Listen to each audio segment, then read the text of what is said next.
My friends and I decided it was time to take a trip, and why not go to the greenest place on earth? But we were met with a lot of this,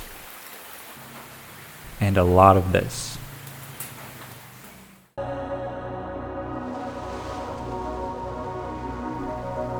Although it was raining for most of the time we were in Costa Rica, I had a realization that traveling isn't necessarily about everything going smoothly and seeing the most immaculate views. It's really about enduring the challenges as a group and making the most of every opportunity that you're presented with.